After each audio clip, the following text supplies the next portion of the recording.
Governor Stitt's big weekend in Washington, a new bill helps young voters at the polls, and Lady Gaga and Bradley Cooper put on a showstopper at the Oscars. This is OU Nightly.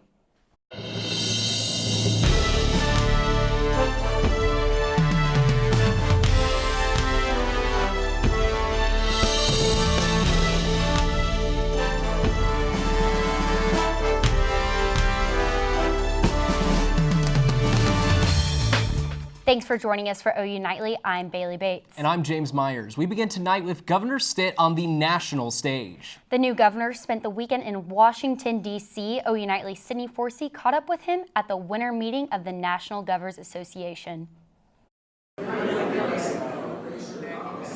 Governor Kevin Stitt is a fresh face among the swarm of lawmakers at the National Governors Association this weekend. The annual event brings heads of state together in D.C. to talk policy. It's been fantastic just getting to know the other governors and just making sure we understand some of the issues. In a series of meetings, states are sharing ideas on how to better approach policy issues. Stitt was in attendance at the economic and education discussions.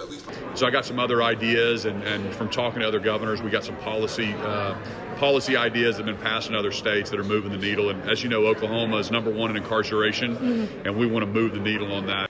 The governor sat front and center at the criminal justice reform meeting, hoping to learn from other lawmakers who have restructured their prison systems.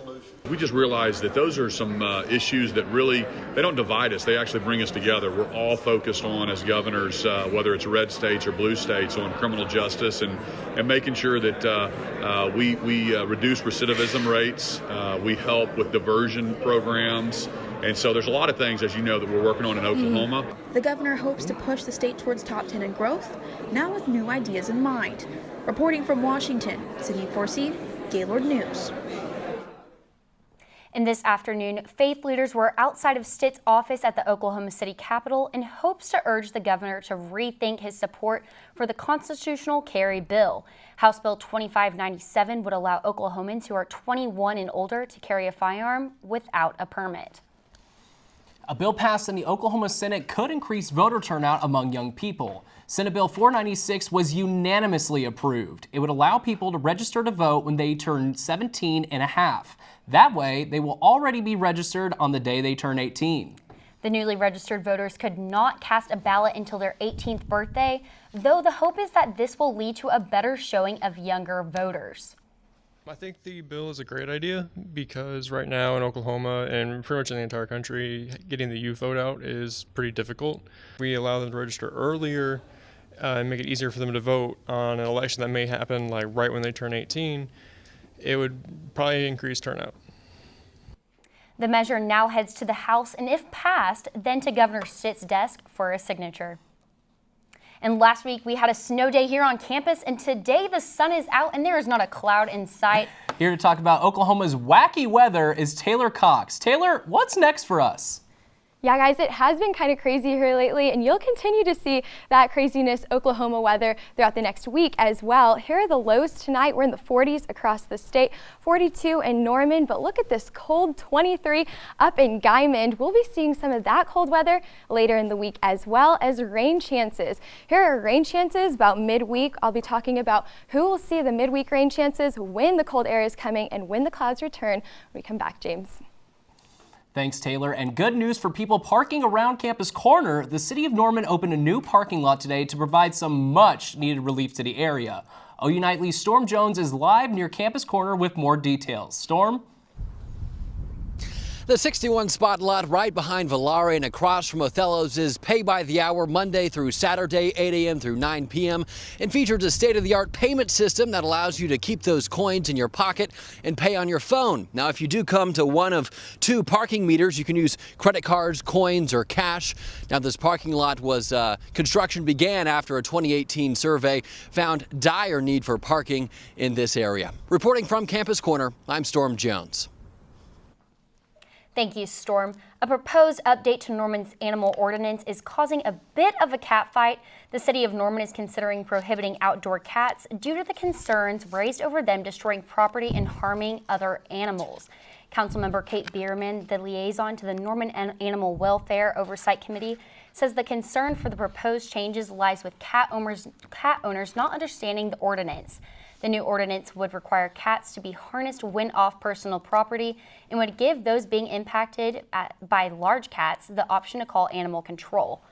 The Norman Council will meet again on March 5th to discuss the proposed ordinance. They also want to hear feedback from the community on their thoughts for the changes.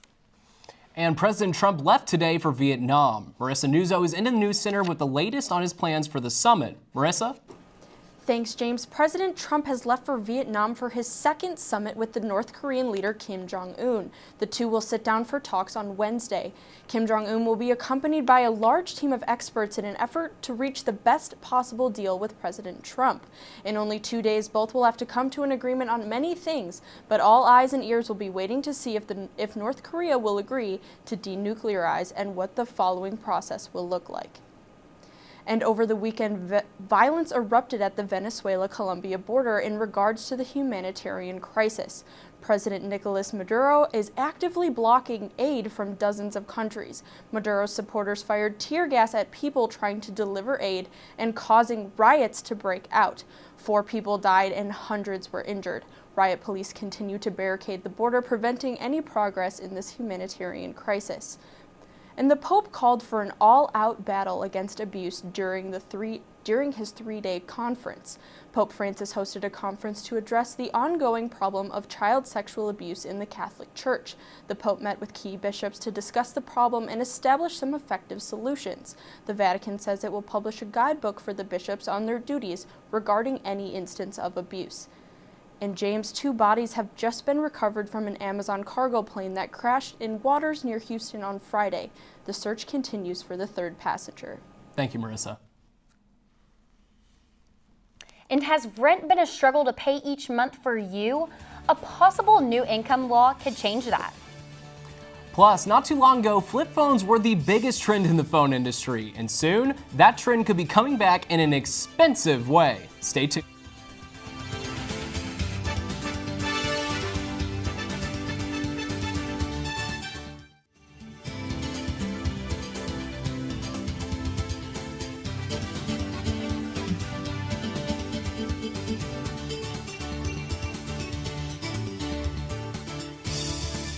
Welcome back, everyone. My first phone when I was a teenager was a flip phone, and now Meridith Mulkey joins us in Money Matters to explain the steep price of a new flip phone. Meridith? The newest cell phone is making its way to the market, but is it worth the price? The Chinese mobile brand Huawei unveiled their new foldable 5G phone yesterday in Barcelona, but the price left the crowd in shock. The new high-tech device will cost buyers $2,600, including tax. This is more than Samsung is pricing their foldable phone, but it is a bit larger in size than Samsung's. Huawei's device is about 8 inches compared to Samsung's 7.2, and there is currently no launch date for the foldable phone yet. And a new Coke flavor is hitting shelves today. The Orange Vanilla Coke is the first new flavor from the company in a decade. Testers chose the flavor over other Coke was considering including raspberry, lemon, and ginger. Coke has already released the product in Canada and said people there love it. The Orange Vanilla Coke will also be available in a zero sugar version. Guys, Orange Vanilla sounds okay, but I don't know if you mix it with Coke, how good that'll be. You know, orange vanilla, not my style, but cherry Coke, now we are talking. For sure, that's a good one. Well, you know what? I also think that maybe they should start considering letting customers test out the flavors. I'm kind of curious about that raspberry Coke. I'm a big fan of raspberry, so it would have been nice to at least have some say in what was coming to the shelves. Get the chance to try them all, for sure. Well, thank you, Meridith. And Oklahoma's minimum wage is only $7.25, but with new bills coming from the legislature, that could soon change. OU Nightly's Ahsley Eddy found out what each measure could mean for the state of Oklahoma. Livable wage options. That's what Senator George Young is proposing should be prioritized by the state of Oklahoma in the coming year. That's why he's proposing another bill this year to raise Oklahoma's minimum wage to $10.50 an hour. Additionally, Senator Hicks is proposing to gradually raise Oklahoma's wage beginning at $8.25 in 2020, going up another $1 in 2021, and up to $10 in 2022. Another bill on the table is Representative Munson's proposal to raise Oklahoma's wage to $15 for state employees. This would apply for public staffers who didn't receive a pay increase last year. An opponent of the measure includes small business owner Steve McMahon. He believes his tire shop would suffer. That would increase the cost to all the customers. We get people that get really upset now for a tire repair being $17.50. It would have to go to like $25 and they would hit the roof. 18 states have increased their minimum wage this year, including Colorado, Arkansas, and Missouri. Ahsley, Eddy, OU Nightly. In the past, the Oklahoma minimum wage increase bills have not received hearings in committees. And coming up, the OU Daily says some students find eating healthy difficult, but an OU food service employee does not agree. And I'm loving the weather here today, but Taylor Cox is here to tell us if this spring feeling is here to stay.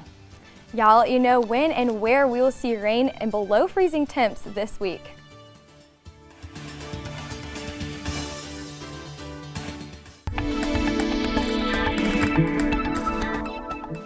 Welcome back to OU Nightly. Here's a look over the Niagara River in Ontario. This is being called an ice tsunami, is what it's being called today. These are chunks of ice being pushed over the wall here because of the high winds. However, luckily we won't see these high winds or ice chunks today or this week. Highs tomorrow are in the 50s in Oklahoma, and we have 46 in Enid for tomorrow. It'll be sunny tomorrow as well, but that sun will not stick around for the rest of the week. Here is our warming temperatures, cooling for the next few days, warming on Friday to 66 on Friday, and then dropping drastically on Saturday. Those cold temperatures will stick around, and something that's returning as well as cold temperatures is the cloud cover. No cloud cover right now because of this high pressure system keeping the clouds out of Oklahoma, but throughout the next few days, we will see those clouds returning and sticking around for several days.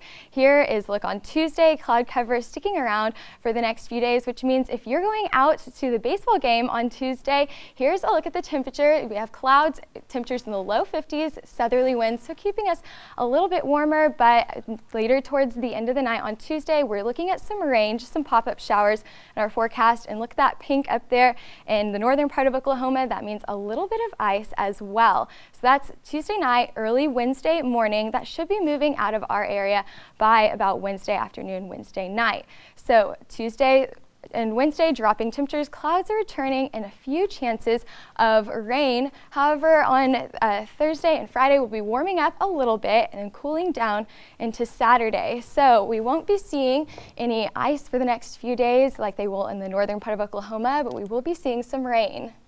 You know, rats, that just foils my plan to go ice skating on the road, guys. Well, also, I remember this time last year, we had like 3 or 4 snow days, and it was nice to have a little break before spring break, and we take that actual break. Yeah, absolutely. We're not seeing that this week, but that would be really nice. Thanks, Taylor. And a recent article from the OU Daily made claims that freshman students have found it difficult to eat the way they want to. A food services employee, Charlie Royce, believes that the complaints concerning the lack of healthy eating and allergen-friendly options on campus are not necessary. I work at residential colleges, and I know for a fact if someone has allergies, where it's gluten or even dairy, we make their meals special for them to fit their dietary and health needs. It is a little bit harder to eat healthy, but if you actually put a little bit of time and effort into it, it's actually just as easy as eating unhealthy by just going up there and ordering grilled chicken instead of grabbing a couple slices of pizza. The cafeteria at all the residential colleges and behind Couch Tower offer a wide variety of made-to-order food that should suit anyone's dietary needs. And the OU men's basketball team faced arch-rival Texas this weekend here in Norman. Only this time, the refs could not throw a flag for horns down. Tevis Hillis joins us now for more on the game. Tevis? Yeah, that's right. No more 15-yard penalties were given, but a win is handed over to the Sooners. And the women's basketball team played a dominant game in Morgantown this weekend. Sports is straight ahead.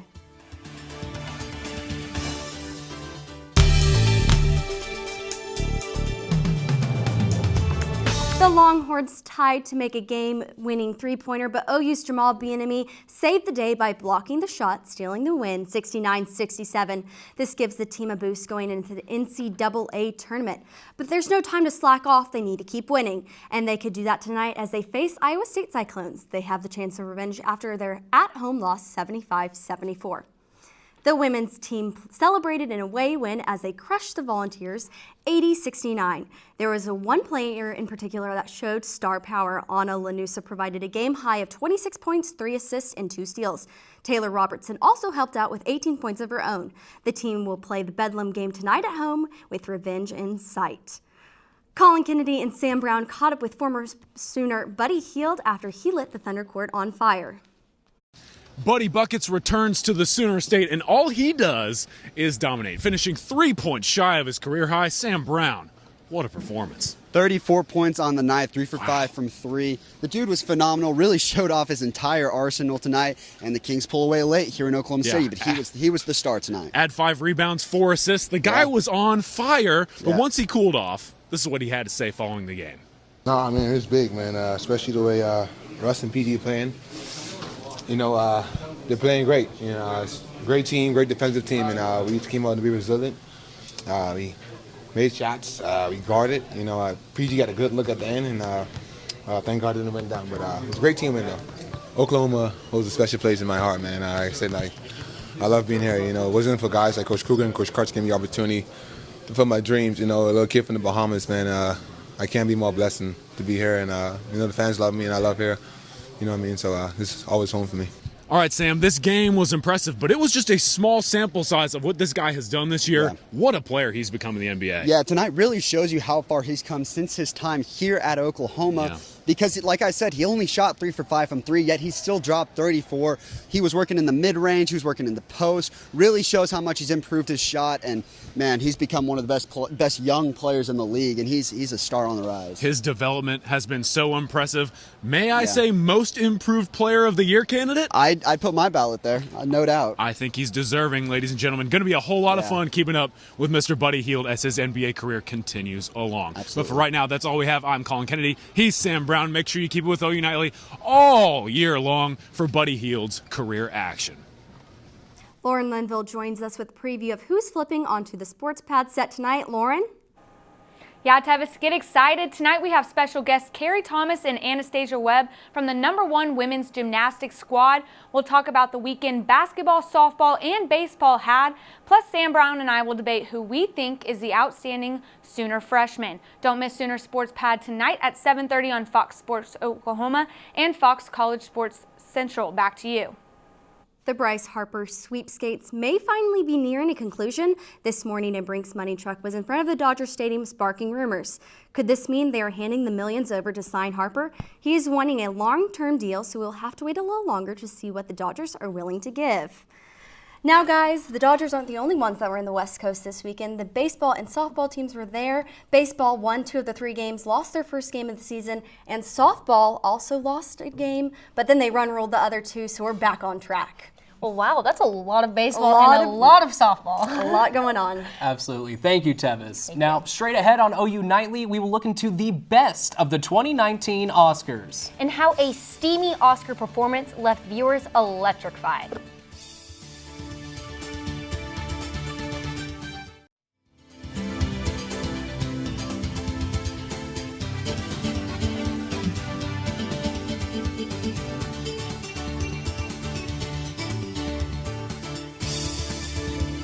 I'm Skylar Tallal at the OU Nightly Update Desk. Police received a call of disturbance at 6 p.m. last night in southwest Oklahoma City. Upon arrival, Shane Bonnets was found dead with a gunshot wound. Gerald, Gwen, and Bonnets were said to have had an argument which escalated to Gwen shooting Bonnets. Gwen was arrested for possession of a firearm after a previous felony conviction. The Oklahoma County District Attorney's Office will determine if charges will be filed for the killing of Bonnets. That's it for now. Back to you in the studio. Thanks, Skylar. The 2019 Oscars were last night, and although there was no host, Green Book won Best Picture, and Melissa McCarthy wore a gown complete with stuffed rabbits. Bradley Cooper and Lady Gaga stole the show. The duo took stage to sing Shallow, their Oscar-winning song, and sparks flew. Cooper began across the piano from Gaga, but was cheek to cheek with her by the end of the song, despite Cooper's Russian model girlfriend sitting just feet away. Although the pair are not together, fans of the film A Star is Born are wanting that to change. Well, as a fan, I am definitely wanting that to change. I am in complete support, so go Cooper, go Gaga. And Taylor, what's going on in the weather? Yeah, here's a look as February is wrapping up. Here's a look at our February rainfall. Southeastern Oklahoma definitely has gotten a lot more rainfall than we have in Norman. And here's a look at our 7-day. We're dropping temperatures on Saturday. So we will get colder. Say bye. Thank you for watching OU Nightly, brought to you by Gaylord. Good night.